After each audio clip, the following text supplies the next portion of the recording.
Setelah diperiksa sebagai saksi dari kasus anaknya yang membuat konten prank paket kurban isi sampah, diketahui ibu tersangka ikut dalam video tersebut. Dipaksa anaknya setelah sebelumnya ia menolak. Penyidik Unit Pidana Khusus Polrestabes Palembang hanya menjadikan 2 ibu tersangka sebagai saksi karena keikutsertaan dalam video jahil itu karena paksaan tersangka. Kita ngomong, "Ma, gak ada bikin prank saya ini." Jawaban mama tadi, jangan, kakek bahaya." Tapi aku tadi tetap maksudnya. Ya berhubung aku maksud tadi, uang tadi melok baik itu. Tapi aku menyesal dan saat ini. Ada iming-iming lain untuk kedua orang tua kita? Kan sempat menolak atau dikasih uang, nanti dikasih uang? Tidak ganti, Pak. Oh, jadi rengean kita sebagai anak aja itu? Iya, benar, Pak. Kanit Pirsus Polrestabes Palembang Ibtu Hari Dinar mengatakan, pihaknya tak akan menghapus video dan akun media sosial tersangka karena akan dijadikan barang bukti.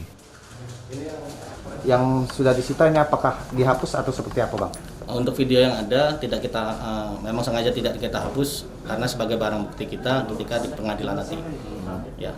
Oke, Bang, untuk orang tuanya sendiri, Bang, kan ini ikut terlibat, maksudnya kan dipaksa sama anaknya sendiri, ini gimana, Bang? Bisa dinaikkan statusnya atau seperti apa, Bang? Jadi dalam hal ini orang tua tersangka mengetahui akan adanya settingan yang akan video yang settingan yang akan dibuat, akan tetapi dari hasil pemeriksaan bisa dimungkinkan bahwasanya orang tua ini tidak bisa kita jadikan tersangka karena ada unsur paksaan dari saudara Edo sendiri. Kini polisi masih memburu 2 pelaku lain sebagai perekam video usil tersebut. Yudi Kiswanto, Kompas TV, Palembang.